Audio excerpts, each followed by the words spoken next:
Hey guys, welcome to CPL Fever. It is your host, Jack Murray and Andrew Murray, and we are joined by York9 center back, Matthew Arnone. So how are you?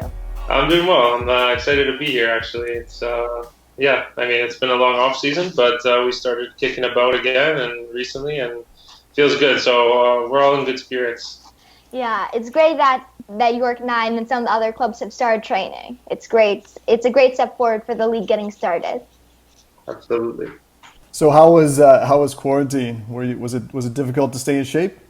I'm a bit of a homebody, so for me, it's not too difficult. I'm also quite, I like to say, diligent with my workouts and sort of plan those accordingly. I went to school for kinesiology, so it's kind of in my background as well to plan, overtraining and sort of avoid these sorts of things, and proper recovery and those sorts of things are always my priority. So it wasn't too difficult. I think. Toward the end, when we were, just before we actually started getting back to everything, it started to get a bit daunting and started to get a bit repetitive. But for the most part, I think, all in all, I think I've dealt with it pretty well. I think, I never really missed a workout. I never really felt a lack of motivation. I just kind of was always kind of hoping, the light was going to come at the end of the tunnel. And, we're starting to creep out of the tunnel slowly. So fans and players and coaches and everyone's kind of getting excited about that. So. Yeah, like I said earlier, it's great that some of the teams have started training because, like you said, we're really starting to see the light out of the tunnel. Absolutely. No, it's. I think everyone was kind of in a little bit of a lag period and a sort of a limbo, even in, as a career, right? And you don't really. Everyone's thinking they're going to progress forward, and it's kind of put the whole world on hold, and all these people's careers, and these sorts of things like paid deferrals and pay cuts, and they have implications for life. And unfortunately, it's completely understandable from a business perspective, but it's not really where we've seen ourselves, right? Kind of sitting at home and kind of doing not much. So it was, like you said, a bit disappointing, but now I feel like we've turned the corner, and slowly we'll get back to normal. Yeah, and it sounds like that wasn't, that wasn't announced as well as it should have been, or kind of it was, yeah. Yeah, I mean, the wording is very, initially it was very professional and very, I think, if I remember correctly, it was sort of an indefinite deferral, which I can read between the lines. I wasn't too shocked when they announced that it was a cut. Again, from a business perspective, I completely understand. I'm fortunate enough, obviously, to be playing at home now, and sort of, which limits a little bit my expenses and my life. But again, it doesn't put me where I had seen myself. My fiance and I, but we put a plan together, as do most couples and most families, for their life and where they see themselves and for the trajectory they're on. And it's kind of slowed that, obviously, and just like it has for many others. But again, just putting everything in perspective, I think I'm very grateful to have what I have and sort of be at home at this time, just because, again, it's sort of, there's people with bigger problems than I have, right? So I try to keep everything in perspective. But from the league's perspective, from the owner's perspective, I get it. It makes sense. I mean, all businesses, even that are not sport businesses, are doing the same. So we get through it together, and again, we're just excited to get back to football, right? Yeah, for sure. All right, so how did you fall in love with soccer? Well, it's I'll give you the short story. The long story is obviously, as you grow, it sort of grows on you, right? But the short story is, being a younger brother and having an older brother and growing up, and that was kind of my path that was paved for me, just because of the nature of, a sibling rivalry, a sibling relationship where you sort of just take to your older brother. He's like your idol, and he's the person you look up to. So it's one of those things that it kind of, from when I was born, he had already had that passion, and he already had that desire, and I just kind of followed suit. I wanted to be like my older brother, like I said before, he's my, my hero sort of thing growing up, and watching him play, and sort of trying to get after him when I got to that age of competitive, that sort of competitive edge that I adopted, and we kind of went at each other and just sort of grew the sport, and even familial, in the territories like that. My cousin in Italy, it's been around my family for forever, and even my grandfather, growing up on Sundays, we always used to watch Serie A, and it was just something that I couldn't escape, and I'm glad I didn't get to escape, right? Because obviously it grew into something that I love so much, and obviously I was fortunate enough to make a career out of. But yeah, I think as the years went on, the passion just grew stronger and stronger. So you mentioned Serie A, and by the way, that's an amazing story. But who is your favorite Serie A team? My favorite Serie A team is Lazio. I grew up, Lazio? yes. So my family is not too far from there. My Hmm. mom was born in Frosinone, which is a province just next to Rome, the Rome province of Roma. So Yeah. we grew up there, and the two major teams, obviously, that are in the vicinity are Roma and Lazio, right? So you choose Yeah. one, you choose the other. Very similar to a hockey relationship with Toronto and Montreal. You love one, you hate the other. And we grew up, obviously supporting Lazio. My brother the same way, and my grandfather and all my family in Italy, are Roma fans, so they hate us and they kind of give it to us all the time. But we try to handle ourselves with a bit more class. Yeah, Lazio is doing really well. Yeah, so I mean, to be honest, this year is, soccer, as you know, on the world stage is an interesting one where, in the CPL we kind of have a salary cap and we kind of have an even playing field in that sense. But in world football, you have clubs that have, greater followings. You have things like that Yeah. influence the team, right? And Lazio is sort of a mid range in terms of budget, and the fact that they're competing with the big teams is really impressive this year. They've managed to retain some of their big players that have drawn interest, Milinkovic-Savic and Luis Alberto and all these players that are, drawing the attention of their national teams, drawing the attention of bigger teams like Real Madrid. And they've sort of got this core and been able to keep them together is quite impressive, like I said, for a mid-budget team. Yeah. So I'm excited. I'm enjoying the ride. And I hope, when they restart, we can, we're only a point or two off of Juventus. So we'll keep cheering them on. But either way, it's been a joy to watch, honestly. Yeah, that's good. Yeah. So, how did you get on the radar of Vaughn? So Vaughn was an interesting story. Obviously, I prior to my collegiate career, I was actually with where am I drawing a blank here? I was with Toronto FC Academy. Sorry, so being with Toronto FC Academy, you're part of their schooling program. You're part of all that, and sort of they kind of shaped the dream that break into the first team and work through those academy systems. Once I was released from Toronto FC Academy around 17, 18 years old, I needed to refocus and see what the next pathway for me would be, right? So initially, it started with a hiatus from football in general. It was obviously an issue with my life in general. It was a dark time for me in my life. Obviously, around that time, my brother actually had passed away, and it was kind of felt like all the dominoes were falling in the wrong direction for me. So it started with a hiatus, and like back to the whole passion thing, it was something that grew, and the absence from football made my passion grow stronger, and I realized I really missed it, right? So what happened then was, obviously at that time I was getting ready to graduate high school, and I applied for a couple programs at York University, and then I ended up, the head coach and master coach of York University is Carmen Asako, who was the assistant coach of York9 last year. And we had a very good working relationship from the start, and he helped me and helped develop me so much. And the summers were spent with Vaughn, where he was also head coach, and it was that sort of 12-year program that was very, it's very difficult to find in Canada, right? And it was a high level program, whether it be League One and then obviously youth sports in the school season. It was something that it was just very beneficial to my development, and obviously it ultimately bring me where I am today. So that was kind of the story with Vaughn, but it was just basically an extension of York University at the time, and we sort of continued the winning mentality and the winning habit. And were you playing center back then, or were you in the midfield? So when I was at Toronto FC Academy, I was actually a forward. I was actually a number 9. Skillful kind of. I wasn't really that tall or big in stature and all that. I was kind of a skillful player. Really, like to think of myself as a high IQ player that would kind of finish off an action and that sort of thing. But when I started with York University, I started with as a forward with Vaughn as a forward for 2 or 3 years.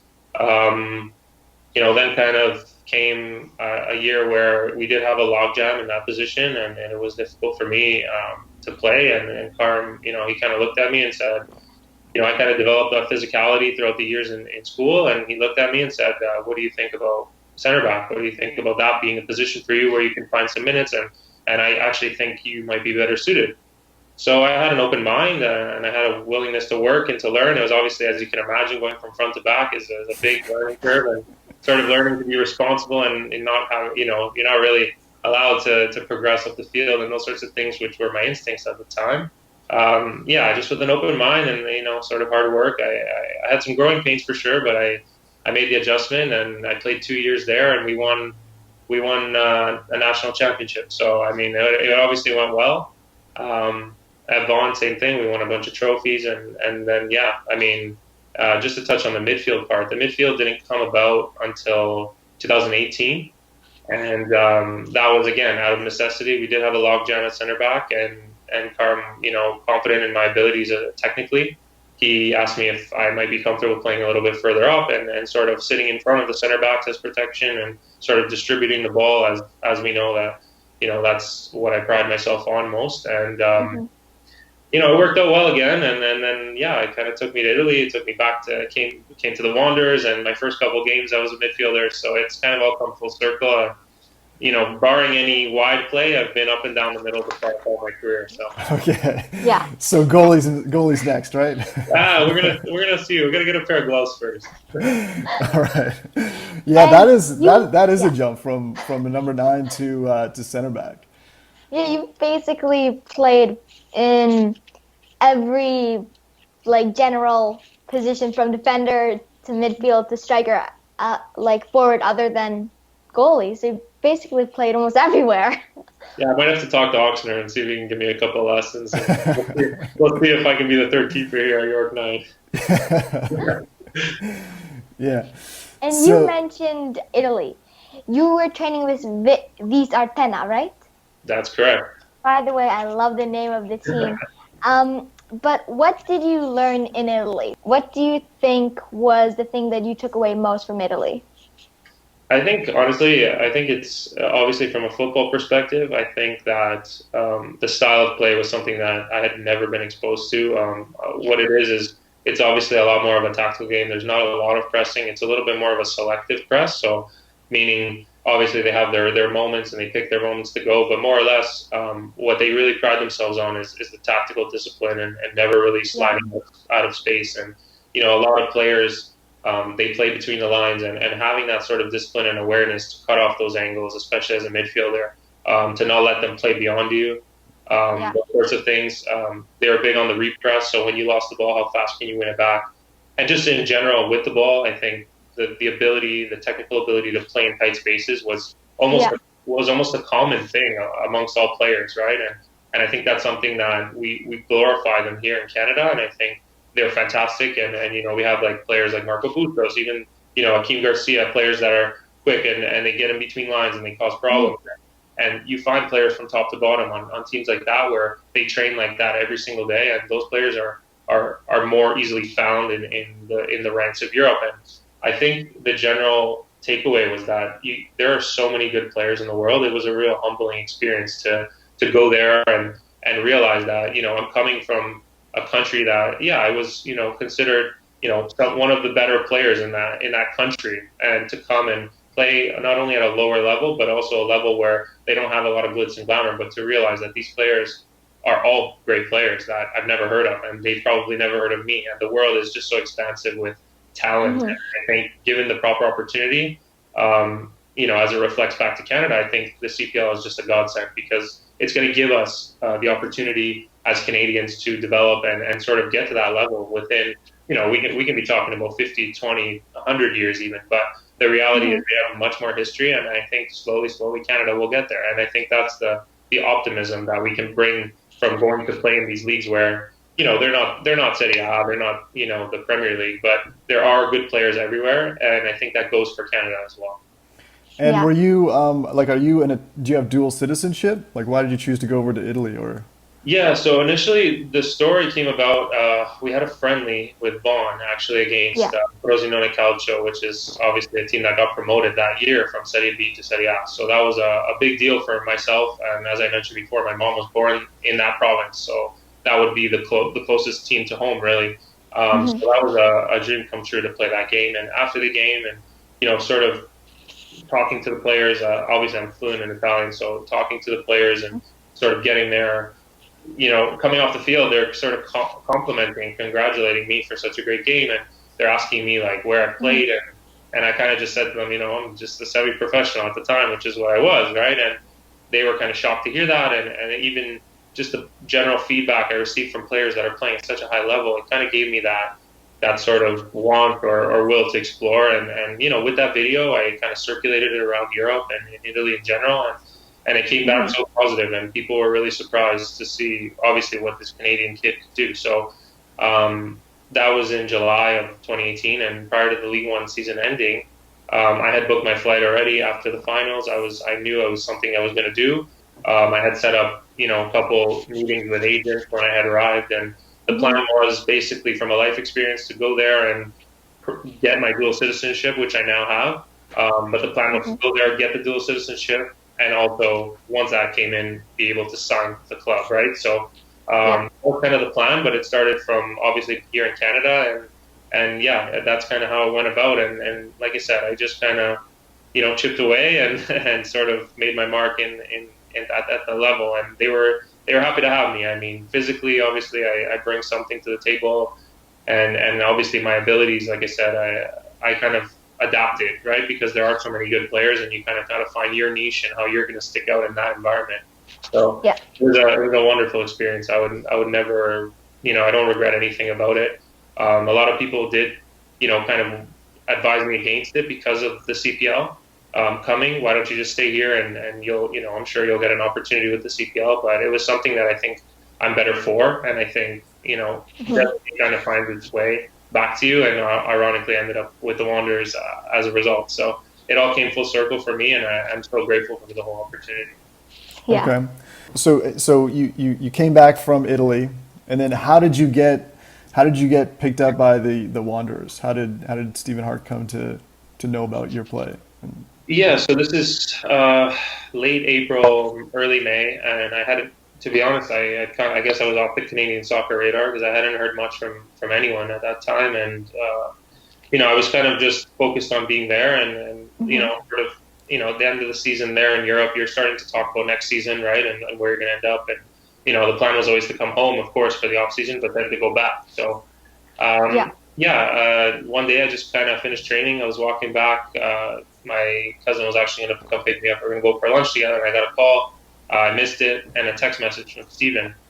I know, obviously, that the CPL, in building this, had a database of players, Canadian players, and who was available. So Stephen reached out, and it kind of came up, with no prior intent and no prior hinting towards it or anything of the sort. I just kind of got a call out of the blue, and 1 week prior to the European season ending, he kind of let me know that he's looking for a player that can, be technically strong at the back and can move the ball well. And was I interested? And obviously, without hesitation, I was excited to come home. I was excited to be back in my country, in Canada, where I'm obviously so proud to be from. And yeah, I mean, play in front of, I have heard a lot about the fan in general in Halifax, and I thought, what a blessing, and I absolutely have to take this. So good. Yeah, we're so happy that you came to the Wanderers, by the way. Honestly, I'm so happy that I didn't pass it up for an opportunity. I think it's something that I always tell people the story.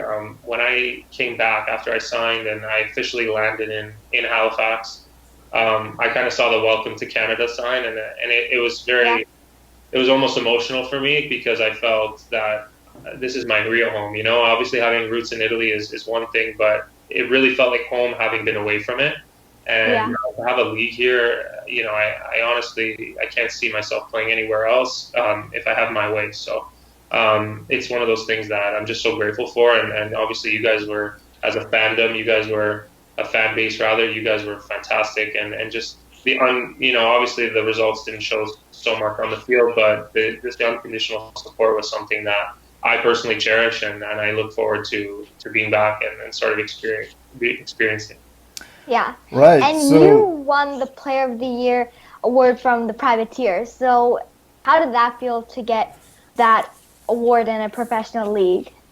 Yeah, I mean, we'll add another layer to that. In my first season, I think, just talking about it, I just kind of got chills because, it's something that you don't imagine in your first professional season you're going to, be awarded with such a prestigious award. The idea being, that the fans were receptive to my play, and the fans were receptive and appreciative of the effort that I put in was something that, again, I can't really put into too many words, and it was obviously not expected in any way. But I think, also to add another layer to the fold, the fact that we have, back last year we had the best fans in the CPL, and that was without a doubt. There was no question. I think even other teams talking to other players in the league, and it was unanimous. And the fact that we have, we're working with the best fans here, and also the results are not coming, right? It's a bit of a frustrating season, and we're kind of putting our head down and battling through these things, and just to have that sort of noticed and recognized by a group that obviously is so passionate and so caring for their club, it's something that I mean, I didn't get the trophy. I got to take a picture with it, but I have that picture very close to my nightstand, and it's something, again, a moment I won't forget in my career. So what's one thing that you learned from Stephen Hart, like as a coach, playing with him? Yeah, other many, to be honest. He's obviously, I think the biggest takeaway, he's obviously an intelligent person, and he's such a nice, compassionate individual in general. And I think the main two takeaways that I can say is composure. I think composure in all the situations, as you know, again, reiterating that the season didn't go as we expected last year, but he remained he remained with his composure. He remained sort of even keel throughout the whole process and really handled himself like a professional. And the second thing is that, just to be kind and be, sort of appreciate the individual rather than just the athlete. Yeah. And I think he did that. I think he handled himself so well. He was very compassionate to the even the personalities, and very receptive to, and sort of always having a way to navigate different personalities, and sort of finding a way to get the best out of the group, right? And I think he did that, and I think he was a great people person, and I really enjoyed working with him. I thought we had a great relationship, and yeah, someone I deeply respect for sure. What are you going to miss the most about Halifax? Wanderers grounds. No doubt. Because now you'll be playing on turf, right? Yeah, well, I mean, this season we'll be playing on turf. York9 does play on grass. Oh, they do, okay. But just the environment in general, obviously they're doing a great job here at York9 trying to build that, trying to build that environment and get the fans to come out. And obviously, given coronavirus and these sorts of things, we're obviously going to have some sort of a quarantine season, and it's going to be a little bit different. But they're doing a great job here with the marketing staff, and they're really trying to push the envelope here in a city where we have lots of professional sports. But you're competing with many different teams and professional clubs and stuff like that. So it's obviously a lot more challenging, but at the same time, the environment, going anywhere else in the league, you really felt the jump on match day at the Wanderers grounds, and it's just something that I can just visualize myself there now on a Saturday afternoon, playing at the Wanderers grounds, a little breeze going, and the fans are chanting, "Score a goal!" That game against Pacific, Hakeem Garcia chips the keeper, fans start throwing blue smoke, and we're celebrating in front of them. It's just fantastic. So, we actually talked to Angus McNabb about that on York9. And he's a big guy into soccer analytics. So obviously, like, he liked something that he saw in your play, and the way that just from speaking with him, the way that he looks at things, he's like breaking everything down, and like he probably knows, like, your average pass length and all this kind of stuff. So what did he see in the analytics that got him to pull you away to York9? I mean, I'm big on analytics as well myself. I think it's a great tool to help improve your game and find holes in your game and sort of patch those holes out if you can. And, I think there's an eye test as well that serves and sort of balancing the two. He and I actually never spoke directly about what brought, him to that decision and to offer me a contract or whatever. But just looking at the analytics myself, obviously, playing on a team that finished lower in the standings and sort of looking at what the positives were, I think I led the league in interceptions. I think that was obviously a big stat for me as a defender. I take lots of pride in that. I think keeping the tackle rate, the tackles down. I think when you tackle, you foul, and eventually, regardless of, even if you have a 70% tackle rate, which is fantastic, you're going to foul eventually 30% of the time, which might lead to penalties, free kicks, and we want to keep that down and around our box, right? So interceptions kind of negate that before it gets to that point. So I think interceptions was a big one. And then generally just the passing and the progressive passes, I think he and I spoke a little bit, we kind of just, again, in terms of analytics and finding throughout this quarantine, finding ways to improve, you look at those stats and look at those things. So I asked him, to sort of provide me with those if he could. And he was very willing, very transparent, and he's a great person to work with. Honestly, he's a good mind, and he supplied me with those things. And the key passing, the passing percentage, the progressive passes, and those sort of breaking lines, and those sorts of things that I try to pride myself on were probably the things that he also saw and liked, right? So I think it was a good match based on the way they want to play as well. So Right, and you're pretty accurate with both of your feet, right? yeah, I mean, last year especially, I played left center back a lot, and really tried to use the left foot as it came naturally, and sort of tried to use it as a tool to improve, right? And there's so many different things that obviously you're more comfortable with your right than your left, and obviously the rates are not the same for sure. You definitely have a strong foot and a weaker foot, and I've sort of developed that over the years and really worked on it in training. I really try to box out the ability. I really try to rather focus on not limiting mistakes. I rather make the mistake in training and really use my left foot and try to make that pass that perhaps is a low percentage with my left, so that I can sort of feel confident enough to make it in the game.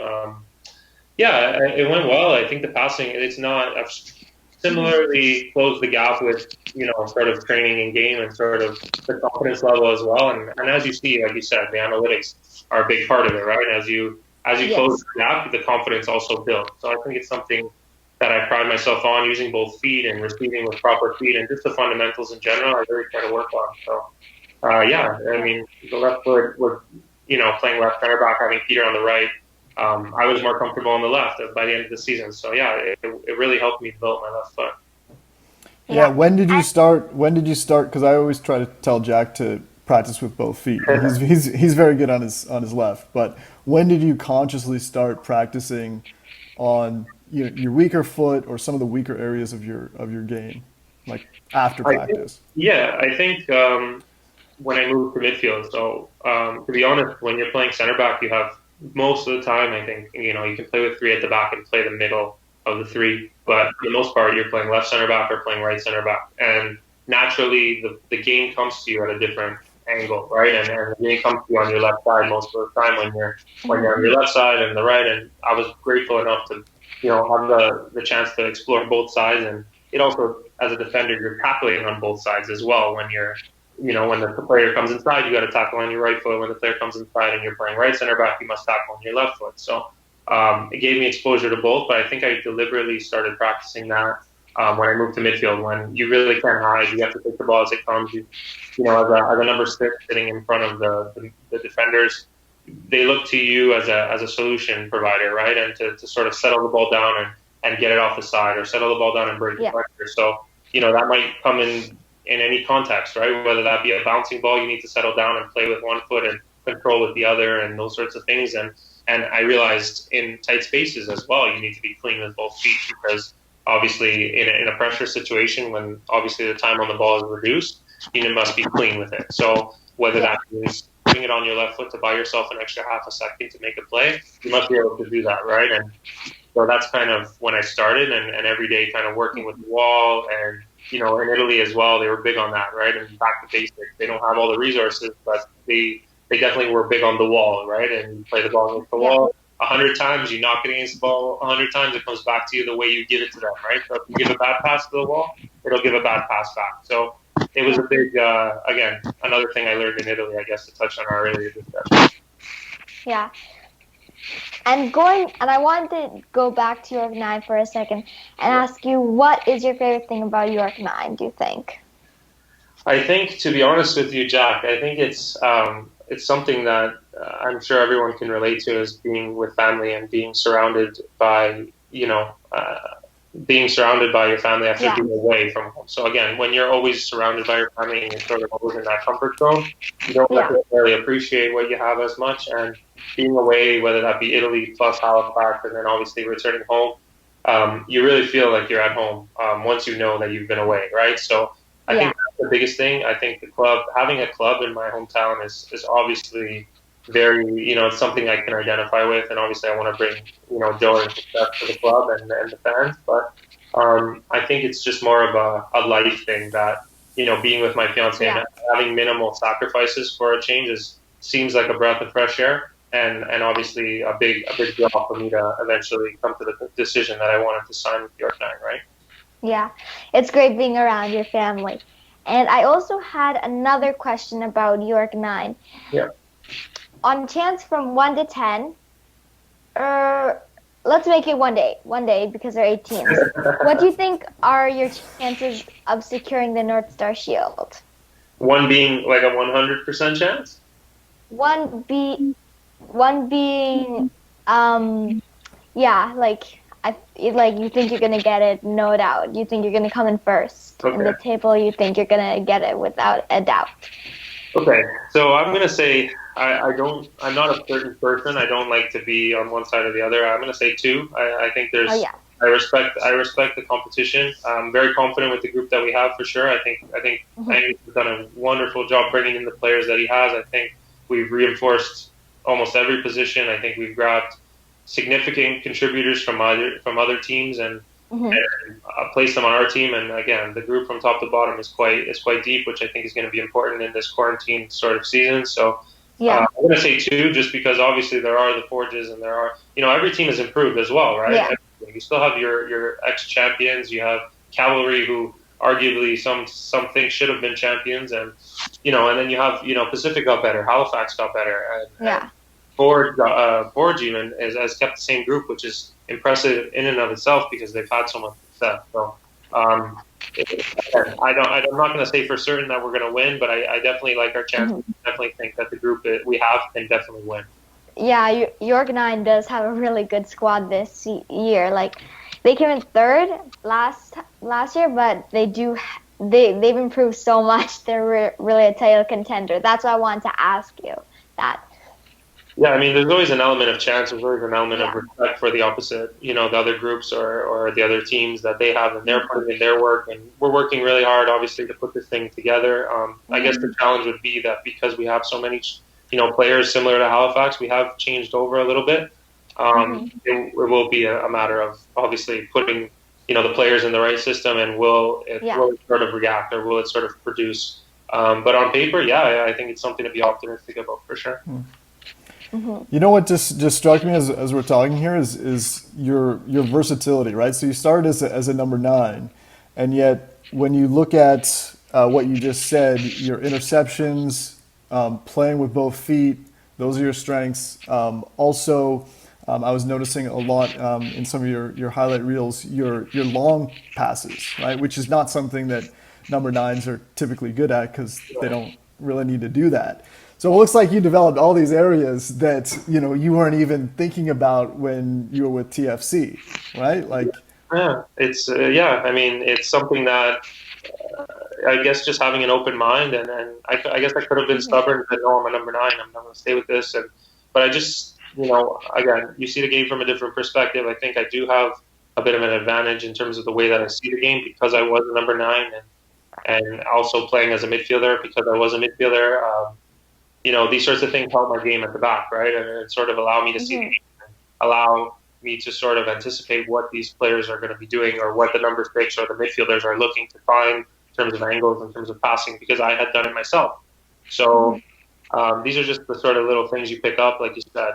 The long ball passing is something you really need to work on and just sort of sit there and just knock balls and put them out of your feet and sort of hit them and it kind of comes to you. Yeah, again, the left and right thing. Again, we talked about playing on the left and the right. I guess in the middle, again, there's no hiding when you play in the middle of the field, right? So um, Hmm. it's something that again, with the open mind and the right attitude and the right mentality, it does take some extra work, but it's a great feeling to execute a long ball with your left foot in a game in front of 7,000 at Wanderers grounds and hear them clap and cheer for you. So it's something Hmm. that motivates you and it keeps you going, right? And that's sort of, again, I guess the message would be to have an open mind because, I mean, my journey and my path is proof that you really don't know where you're going to end up. I guess when I was a kid, I could have never seen myself playing as a defender in a professional team. So, Yeah. um, and not let alone winning Player of the Year for the in front of the best fans. So I mean, you just got to keep an open mind and be ready to work and try to improve every single day. That's all. Hmm. so when we met you, you were gluten free, but now I hear that you're vegan. Is that right? That's correct. Yeah, I mean, over this quarantine, I sort of again, you get bored. I feel, and you just start playing around with things and you start researching just to fill your time and Anecdotally, there's a lot of professional athletes that do it and find, benefits. Scientifically, I can't ignore that just because of the education that I was given. So I did a lot of research and sort of oxygen delivery to the muscles is increased, and all sorts of studies yielded that. And I figured, when better than when you're quarantined to try it out, right? So I've tried Yeah. it. I feel great. I do. I do definitely feel a difference, a big difference in terms of. I mean, initially I lost a lot of weight, and then it was about finding ways to supplement your diet, right? Because obviously not eating meat, protein is an issue, and sort of finding other ways to supplement your diet, like things like B12 that you can't get from vegetables and those sorts of things. So a lot of supplements, a lot of vitamins and stuff like that. But I do feel great. The reintroduction of gluten didn't really affect me too much, which I was happy about. Um, I definitely feel a bit more sensitive to those sorts of things, and you're sort of in tune with your body when you're on such a strict diet. But yeah, I know I feel great. To be honest, I think I might be working with this for the long term. Yeah. Okay. Is that And I because of the also, movie, like the Game Changers? I did see the Game Yeah. Changers. I actually saw it after I had done a bunch of research. Okay, interesting. Which was a cool thing because a lot of people watch it and then sort of start to do their homework after. But again, I've been exposed to a lot of players and a lot of people, and I'm just in general I'm a sport head myself. Like I watch a lot of sports. I'm very interested in what the players are doing off the field as well at the higher levels, not just in soccer, but in basketball and hockey and sort of what they're doing to get their edge. And a lot of them did go to a plant-based diet. I actually recently just read about Novak Djokovic, who talked about his story about being plant-based, and he, kind of attributes all of it to being plant-based, and sort of said he couldn't keep up with Federer or with Nadal or with Murray prior to moving to a plant-based diet, and now he feels that he is the world number one and those sorts of things. So, anecdotally, I think is a big thing, and even in general, I think just the science and combining the two. I'm a big moderation person, so I like to look at both sides and sort of come to an educated conclusion. But yeah, I feel great, and I think that's the important thing, right? I think feeling strong and yeah. feeling good is definitely, I guess, paramount in all of this. But definitely, I think one of the challenges is you need to be a lot more conscientious of what you're eating.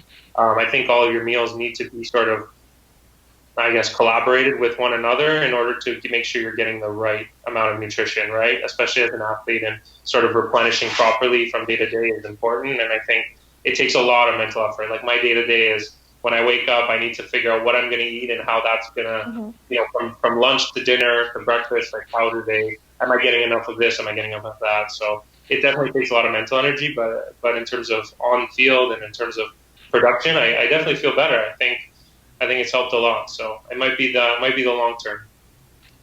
And what has your favorite vegan meal been?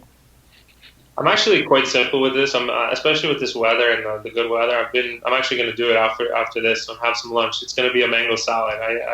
I'm big on that. I do a mango salad. I usually try to do salads in the lunch for lunch, and in the morning I prepare it and I have it for lunch. Yeah, but the mango salad. I mean, I've been digging it these days. It's been a regular occurrence. Normally I try to mix it up and I try and do, again, moderation once a week of my favorite meal, but I've been doing it like every 2-3 days. So I've been cycling through it. I don't know when I'll get tired of it though. So Yeah, do you? mango salad does sound really good. Yeah, it does. So I hear you're a big fan of LeBron James. What have you learned from LeBron as an athlete? Yeah, I think following him off the court has been almost a revelation for me, and sort of in terms of personality. Obviously, I don't know him personally, but from what I gather, as watching him do interviews and sort of his general reaction and his philosophy on being an athlete and his philosophy on you know not just being an athlete but being more than that, has sort of resonated with me. And his, I guess, the biggest takeaway would be, he lives his life in a way that he gives his all and sort of let the cards fall where they may, and he's okay with that. But it's sort of the lack of regret, and I think that's big, and I think that's a big barrier with athletes in general. I think a lot of the time we find identity in being an athlete, and we lose that identity with a bad performance, or we sort of drop our self-worth, and it sort of dips with our performance, and we sort of value ourselves based on what we do on the field. And I think the biggest thing is finding that perspective to realize that, I'm a brother, I'm a son, I'm an uncle, I'm a nephew, I'm all of those things before I step on the field. And it sort of just allowed me to change my perspective to not just be Matthew Arnone, the soccer player, but rather be Matthew Arnone, the person, the brother, like I said, all those labels that plays soccer, that happens to play soccer, professional soccer for a living. So it just kind of shifted that for me, and that perspective actually helped me on the field, and actually gave me that performance benefit as well, because it allowed me to maintain composure and sort of just enjoy. I think that's the thing at a professional level. The stakes are high, and sometimes you can forget that, right? And you can forget that this is something we all love. I mean, Jack plays because he loves it, and why should I be any different, right? So I'm grateful to do this for however long I'm able to, and it's been a fun ride, and I'm looking forward to the future. But to lose that joy and that passion would be the real crime, I find. So, he kind of showed me that through his actions, and sort of the way that he, that he conducts himself on the day to day. So he's a role model for me, but ironically, he's a sports role model, but for all the reasons extra sport. If that makes sense. Right. Yeah. Yeah, that does make sense.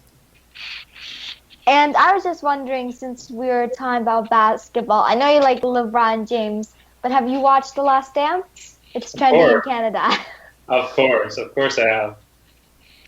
So, do you like it? And you do still, and I guess LeBron is still your favorite, right? Could you rank the 3 best basketball players of all time, in your opinion? So, I mean, again, if you talk to me about LeBron James, I think he's the best athlete in general. I think being an athlete is something extra, like I said, it's extra sport. It's not just about what you do on the field. And I think LeBron has really solidified himself as the best, most influential, all of the labels you want to give him, the best athlete in the truest sense of the word. I think there's no one better in the history of the world. I think the way he conducts himself on the field, off the field, he's just, like I said, I can go on all day about how my admiration for him. The 3 best basketball players, for sure, in any order. I'm not going to give you an order. You guys decide. But, obviously it's LeBron James, Michael Jordan, Kobe Bryant. No question. I definitely watch a lot of basketball. I'm definitely a basketball fan, and from what I've seen, I actually, being born in '94, I didn't get to see a lot at an age where I understood basketball of Michael Jordan, but obviously I can appreciate his greatness, and we're obviously I got to watch a lot of Kobe Bryant and obviously almost all of LeBron's career. So yeah, the Last Dance though, it was great because again, as an athlete, you just appreciate greatness, right? And back to the LeBron thing and his attitude and his philosophy, it's very different from Michael Jordan, but just to see that they both had an elite level of success. Michael Jordan and Kobe Bryant had that similar sort of killer instinct sort of mentality where they're in your face and they're all about it. And rather LeBron James is a bit more of a laid back approach to that, a bit more of he can almost pulls back and sort of doesn't identify with the sport as much, or doesn't identify with being a basketball player, and that allows him to take a step up and sort of see the game clearly. So you see greatness and the ability to achieve it in all these different avenues. And I think obviously I don't identify so much as being a killer. As you guys know me as a guy, I'm not like that. I'm quite calm and quite, try to think of myself as quite kind and take that LeBron approach rather. But just to see greatness, The Last Dance shows us greatness, right? So everyone can appreciate that. Yeah. And jumping back to soccer, if Canada and Italy were in a World Cup together, who would you cheer for and why? To be honest, it'd be tough, but I cheer for Canada. Okay. Like I said, I'm definitely deeply rooted in the Italian community here. I'm deeply rooted in my Italian culture, but Canada's home. Canada's always home, always been home.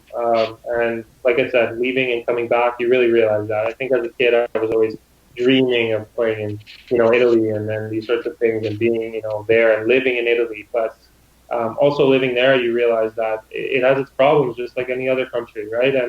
And what another thing is, we're seeing in the world today, and on a world level, on a continental level, we're seeing that Canada is actually a great place to live. It doesn't come without its faults for sure, but it allows me to sort of look at the world and what's happening, just be grateful for that, and for those reasons alone, I would love to see Canada in a World Cup final. I love to see Canada in the World Cup, whether I'm a part of the squad or not. I would be there, and I would be there with my Canada flag. Definitely not my Italian flag. Okay, and this may be a bit harder, but if Canada and Italy both gave you an invitation to play on their national team, same day, same minute, who would you say yes to? This is a tough one. These are heavy questions. Oof. I think I would take Canada. Yeah, Canada. I would definitely take a call from Canada. I think it's home. It feels like home.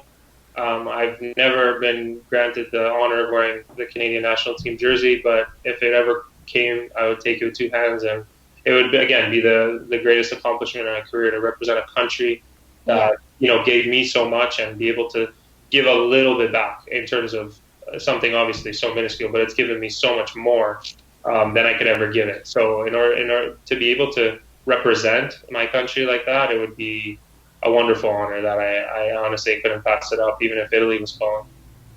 Well, with Team Canada, probably their weakest position is center back.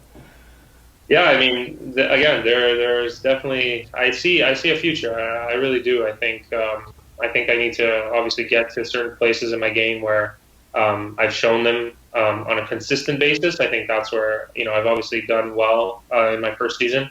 But I think putting it together over multiple seasons will definitely turn some heads. I don't think necessarily that I'm not at the level. I just need to prove that I'm at the level on a consistent basis. I think that's kind of where the improvement needs to come in order to sort of get their attention, right? Yeah. How do you get mentally prepared for a game? You do visualization? Is there anything you kind of do on game day to kind of get yourself in that mindset? Because you said that you're brother, son, all these things, and then you kind of step on the field and you got to kind of turn it on. Yeah. So part of it is again, I think bringing that perspective with you everywhere you go is big. I am big in mental health and sort of mental fitness in general. I practice mindfulness meditation every single day. Excuse me. So that's something that I do regardless of game day or training day or day off, right? So that's just something I carry with me throughout my life in general. It's a habit that I developed, and it serves me really well. But yeah, in terms of game day, I think perspective is the thing I walk with the most. I think to try to keep it light. I try to remember that it's a fun day. It's not one to be nervous about.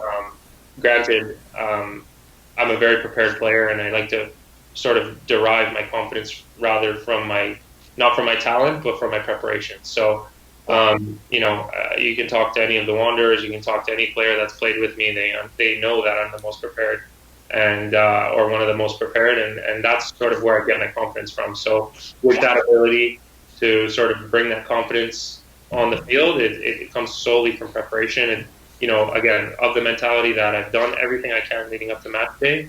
And now let's see what happens, sort of thing, right? Let's let the results where they lie. I'm going to apply maximum effort, and we'll I can live with whatever comes. So that's kind of where the game day mindset comes in, and again, just keeping it light, remembering it's that you work towards this all week, right? Match day comes once a week, and you better enjoy it because you got hard work in between. So it's again trying to rock a smile as you're doing it, and sort of enjoy the whole ride, right? For better or for worse, for success or failure, win or loss, right? So that's my mindset on game day. Okay. And in your own soccer journey, are there any tips that have helped you overcome obstacles or adversities? Yeah, absolutely. There's obviously, as we talk, we know that my path has been the farthest thing from straight in terms of getting to where I am today. And I think, the biggest thing is just applying maximum effort and just, if you're going to do something and you're going to choose to do something, do it for the right reasons, and do it for the reasons that, again, playing a sport in general is a privilege. And, at a professional level, at a collegiate level, at a grassroots level, it's a privilege. And let it be a privilege, and let it be something you do because it's fun. And let it be something you do because it brings you enjoyment and happiness. And then, again, whatever you're going to do it with your whole heart, do it with the right intentions. And again, let the cards fall where they may. That being said, have an open mind, and sort of look up and sort of smell the roses once in a while, right? And I'm big on that. I'm obviously a very hard worker, but there's a lot of times where I forget to look up and see what I've actually accomplished, and sort of take gratitude in that, and sort of, look to, what's happened, and feel lucky about that, right? And feel like you are playing with, at this point, I feel like I'm playing with house money. Where my career takes me, I've sort of had so many moments of happiness. Things like scoring on Wanderers grounds and having 7,000 people, cheer for you, and those are things that you can't. It brings me almost to an emotional state to even relive that, because it's like those are things that when I was a kid I only imagined doing, and all of that. I just wish, I guess, the only thing that I could portray to younger players, to players that are aspiring, is just try to enjoy the journey and enjoy the ride, because it's not just about the destination, and that's sort of what I've come to appreciate, right? Obviously, even just getting to Italy, getting to the Wanderers ground, it was almost like a long grueling season. You want to appreciate the ride, and sort of enjoy those days, and sort of enjoy those moments, the long road trips, and those sorts of things. Like, rather than, we're always, as humans, we're always looking for the next objective or the next line or finish line, and then we set another one for ourselves. But can we really try and appreciate every step of that run to get over the finish line? And that's kind of brought me a lot of happiness, and I think that's what we should do as humans in general, but as athletes in general, as whether it be grassroots, collegiate, or professional. Yeah, that's a really powerful point. So you start a foundation called Jay's Wish. What is that about? Can you tell us? Yeah, so Jason's Wish was started in 2011. Obviously, my brother passed in 2010 from a car accident, and a hospital here in Toronto, Sunnybrook Hospital, took care of him, and obviously he was given a chance to fight for his life because of the great care. And it was, again, obviously a very dark time for myself and my family, and I kind of had this idea that we needed to do something positive with this, and sort of fill this void in a positive way, and that's kind of how Jason's Wish was born. And it started off as a charity soccer game, outdoor, sort of grounds with, raffle and those sorts of things. Just an event to bring the community out and sort of remember keep the memory alive and those sorts of things, while donating to Sunnybrook. And that happened for about 2 or 3 years, and then we kind of geared towards a little bit more of a dinner dance fundraiser. We made it an evening out for families. Obviously, we have silent auction, similar things. And the whole goal in general is to not only keep the memory alive of my brother and sort of, I guess, embody his values into one evening. He's quite different from me. He's not as much of a serious guy. He was a bit of a joker, like dance, like the party, and sort of really big on his social network and his friends, and he relied heavily on that, and he was big on just trying to be happy and enjoy, and he was one that smiled a lot, and those are sorts of the qualities and traits that we want to encompass into this night, and again, just raise money and hopefully give others a fighting chance, like they gave Jason. Obviously, his didn't go to come to a happy ending, but that doesn't mean that we can't prevent that same tragedy from happening to another family. And if we did that for even one family, then that would be a great fulfilling success, right? So Yeah. We're so sorry that your brother died. We're really sorry about that. yeah, I mean, it's obviously something that's very difficult. Now, looking back, we're 10 years down into the future. It'll be 10 years in September, and obviously, looking back on that, it shaped me greatly as a person. And at 16 years old, I kind of grew up really fast at that moment. And it is obviously not easy for myself and my family. My mom, having a loss of, I lost my brother and my best friend, but losing a son is something, being a parent, I don't know what that's like. And you could speak to that a little bit more, but just, sort of just trying to empathize with what she's going through. It's been really difficult. And just being there for her and being there for us as a family, this fundraiser was sort of a way to even just fill that void just for a night and see the overwhelming support that we get, year after year. And it's something, again, we're doing it for a great cause, but it's part of our healing process as well, right? And I think it's something that, again, when I play and those sorts of things, and at Wanderers grounds, and I think to myself before the kickoff, before the first whistle, if you could only be here with us and see what I'm doing. I hope you're seeing what I've accomplished because, again, being my sort of hero growing up, we talked about these moments, right? We talked about having our last name on the back of a jersey. And the first thing I did when I got home after the season was I hung it up in my room because it was just a reminder for me to always keep that perspective and remember how lucky you truly are and the sorts of privilege that I was given that obviously he wasn't. So, it's obviously a difficult thing, but I think it gave me an ability to carry this sort of perspective throughout my life wherever I go, and also to help others, right? And this is a community now of bereaved, brothers and sons and sort of, again, fathers and all those things that if I can help in any way, I'm happy to do that and sort of be there as a strong figure for those people to realize that you're going to get there, right? And there'll always be a hole, but hopefully the hole will get smaller and smaller in your heart, that it'll never go away, but we can sort of get through this together as a community, right? Yeah. All right, Jack, well, do you want to do some rapid fire? Let's do it. Yeah. And we'll let Matthew get to his mango salad that's waiting. His vegan mango salad. You gotta send us a recipe though. I'll give you guys a recipe. It's a homemade one though. I don't know if you guys will like it. But I love to cook. Yeah. We like to cook. We like to cook. So I have a few rapid fire questions, and it's gonna be quite rapid and it's gonna be quite fiery. So get ready. So how is the food in Italy? The best. The best. What was your favorite food in Italy? What was it? Because they're famous for their pasta and pizza. So what was your favorite? I think I'm a big pasta guy, but I think a nice margherita pizza, just simple, a little bit of cheese, a little bit of basil, thin crust, well done, beautiful, perfect, simple flavors, Yeah, that sounds delicious. Okay, now next one. Do you play FIFA? I do a little bit, not so good, but I dabble a little bit in career mode, manager mode. Yeah, Xbox or PS4? PS4, for sure. And you said you like to do career mode, so what's your favorite team to use? Oh, of course, Lazio, but I don't gift myself Lazio right away. I actually started in Serie B with a team, and then I jumped ship, and I was coaching Bologna for a while, and now I was trying to get into I applied for the Lazio job, I didn't get it, so I was really disappointed, but yeah, Lazio would be great. That's what I'm working towards in manager mode.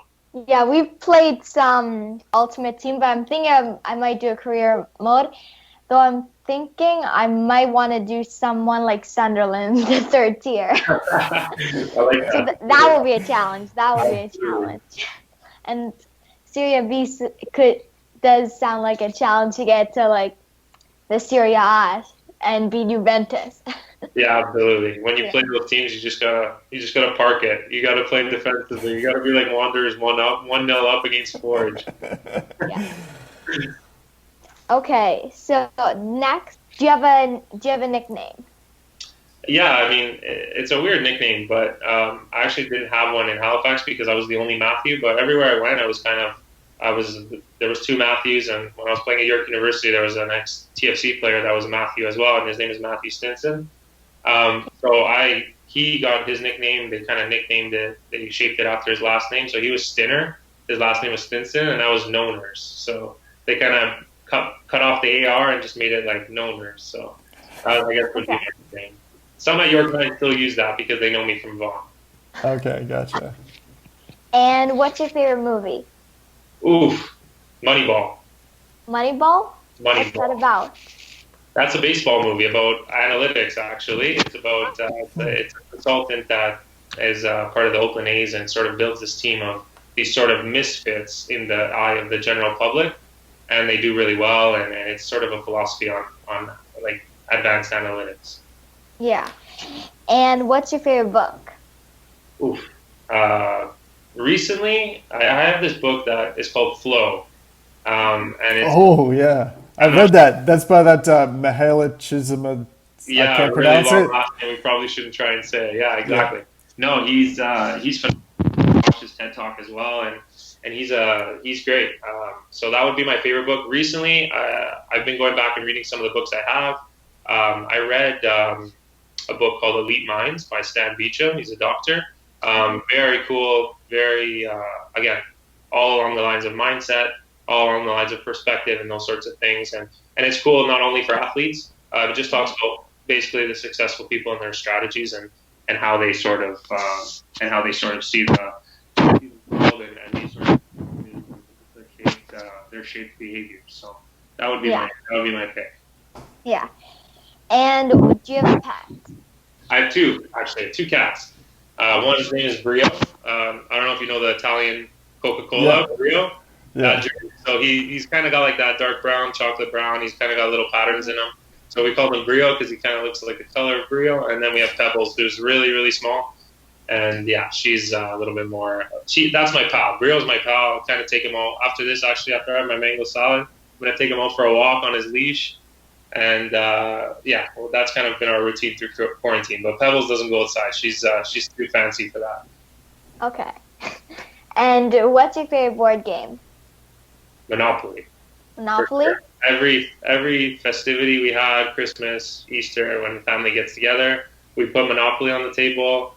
And I can vividly remember growing up, like Monopoly was Christmas Eve and Christmas Day. So we'd start in the evening after dinner, and then we'd leave it on the table at my grandmother's house. No one would touch it. We'd leave. We'd come back for Christmas Day, and we'd finish the game. Nice. And what did you like so much about Monopoly? Well, part of it wasn't really our choice. So my uncle was kind of the ringleader in all this. He's kind of a kid in himself. So he started talking to us about this game, and then he kind of got us enticed in it, which he's really good at. He could sell sand to a beach. So the guy got us involved in it, and he was sort of the banker, and he kind of made up his own rules, and that's what made it so fun, right? So you're on your way to bankruptcy, and he kind of says to you, okay, I'm going to give you a loan, and you have 3 turns to pay it back, or else you owe me triple. And those sorts of games, and he kind of just played around with the rules a bit and made it extra fun. Was it easy to win then, or? I never won a game. Nobody won except for him. I mean, he kind of had it down. If you had a property and you were on the way to bankruptcy, he'd say, "Okay, just give me that property and I'll take care of your debt." And he kind of started getting the corners and started getting all the colors, building hotels. And little did we know at that time, we were just putting a Band-Aid over a big wound. So yeah. We kind of never won. He kind of took the cake all the time. Nothing like exploiting minors, right? Yeah. So did that make you want to win more, or?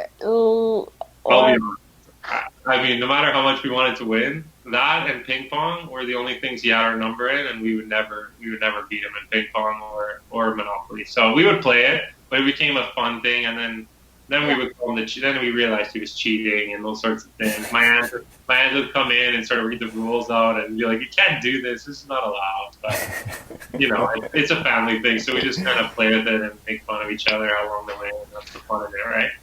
Yeah. And what kind of soccer boots do you wear? I wear Nike Premiers. I actually have them here. Oh no, they're in the other room. But yeah, I wear Nike Premiers. So I last year I wore what were they called? Phantom. They changed the names all the years, but they were really comfortable.